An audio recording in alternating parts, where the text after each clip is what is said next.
Hello guys, nandito na naman ako. At syempre, good morning dito, dyan pala, at good evening rito. Ito guys marami kasing nagsasabi sa akin na, kasi ito nung lumabas, nakita ko kahapon yata, no?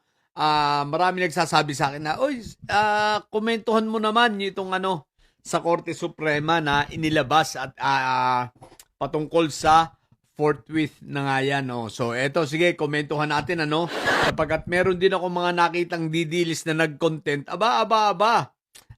Sinasabi, malaking tagumpay daw ito. Nakakita lang ng ganito, malaking tagumpay na raw sa mga, sa kay Inday Sayad, tatanga-tanga, hindi binasa. Okay, guys. Ang decision ito ay decision patungkol dun sa inihain na petition for mandamos nitong si Generillo, I think last year pa ito, petition for mandamos para dito sa Senado na utusan ng Korte Suprema ang Senado na ipatupad yung impeachment trial nung nakaraan 2025. Ngayon, sa desisyong ito ng Korte Suprema, maliwanag ang sinasabi. Moot, no? Ibig sabihin, hindi na nila kailangan pang utusan ang Senado. Aside from sa dahilan na moot na, sinabi rin ng Korte Suprema na yun nga, independent at kumbaga co-equal branch nila ang Senado. So, hindi nila ito pwedeng basta utusan. Ngayon, pagdating sa forthwith, sinabi rin nilinaw rin ng Korte Suprema na ito ay nasa discretion ng Senado kung paano nila gagawin, no? Magbabasa kasi kayo at hindi nyo lang kayo basta nagbabasa, mga didilis. Kailangan intindihin ninyo. Kailangan unawain ninyo ang kahulugan, kunin ninyo ang buong konteksto, mga bobo. So, sa desisyong ito sinasabing ganun, So, hindi makikialam ang Korte Suprema kasi nga moot na, at the same time, nakapag-desisyon sila, may resolution sila patungkol sa kung paano yung tamang proseso at dapat gawin, may guidelines para sa impeachment process na magsisimula sa Kamara, at pagdating naman dito sa Senado yung forthwith nasa diskresyon ng Senado at hindi sa diskresyon ng Korte Suprema. At maliwanag din, sinabi rito, nasa diskresyon ng Senado kung paano nila gagawin. Kung ito ba agad-agad o magkakaroon ng ilang buwan, kung paano ang preparasyon nila. Pero sinabi rin ng Korte Suprema na hindi rin naman ito pwedeng magtatagal ng napakatagal. Diba? So ngayon, sa mga bobong didilis at tatanga-tanga, ito ang dapat ninyong ma-realize, no? Ang mga desisyon ng Korte Supremang ito ay hindi umayon sa kay Sayad. Bagamat noong 2025 na-delay niya or talagang sabihin na natin na na ang impeachment ay napigil nila. Pero sa ginawa nilang pagpipigil, sa ginawa nilang mga petisyon sa Korte Suprema, imbis na pumabor kay Inday Sayad, lalo pa siyang nalubog. Dahil sa petisyon na yan, lalong napahamak si Inday Sayad sa mga petisyon nilang ito dahil sa desisyong ito ng Korte Suprema. O tulad nito, halimbawa, unahin natin itong desisyon ng Korte Suprema na nagbigay ng guidelines kung paano ang proseso ng impeachment, di ba?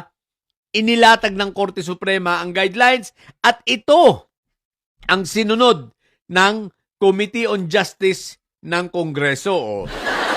Ano ngayon ang nangyari?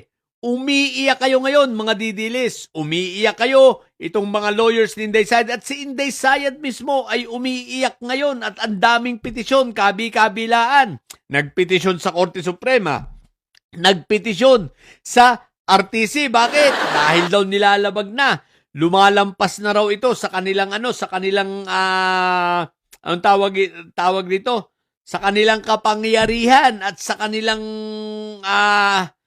kung hanggang saan lang sila pwede na gawin o yung sa proseso nila, okay, sa rules, lumalampas na raw. Ay teka, ang nagbigay ng rules yan, ng guidelines na rules na yan para gawin Korte Suprema at sinunod lamang ng Committee on Justice.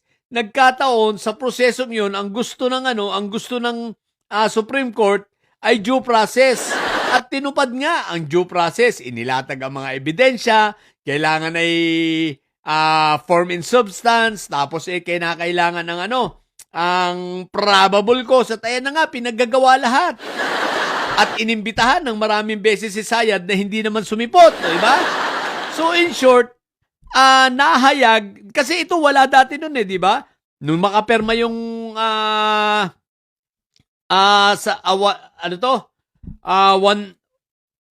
one third one third nga ba?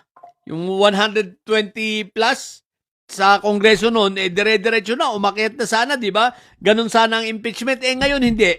Nilagyan ng proseso ng Supreme Court. O di mas napaganda.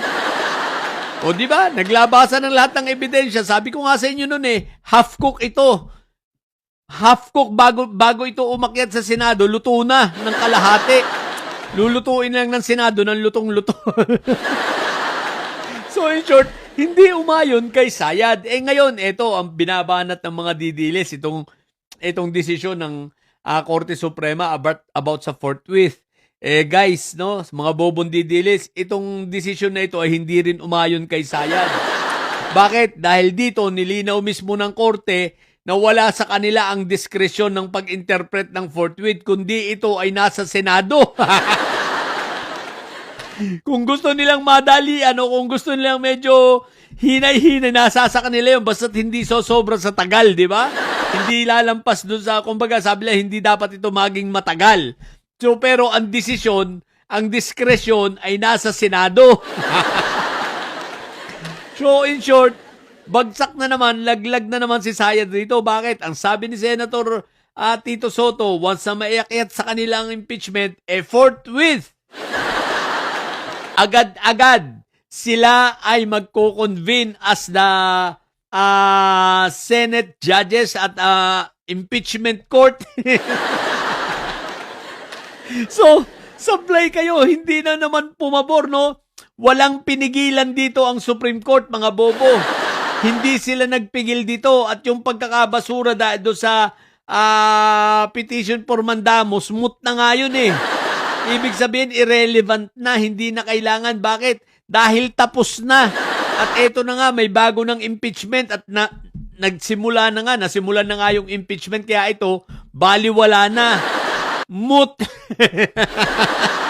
Pero nilinaw ng Supreme Court, ang desisyon ng forthwith kung paano gagawin ay diskresyon at nasa Senado lamang at hindi sila makikialam. In short, nire-respeto ng Supreme Court ang Senado. So, ano ngayon? Sapagkat ang gusto ninyo mangyari, makialam ang Supreme Court ay eto. Maliwanag, hindi sila makikialam at ang desisyon kung paano gagawin ang forthwith ay nasa Senado. Kaya huwag kayong tatanga-tanga, mga didilis. Niloloko nyo ang sarili nyo, mga hinayo pa kayo. What the heck? So, yun lang. Sa mga bobong didilis dyan, ang tatay nyo ay preso, ang BP nyo ay bobo.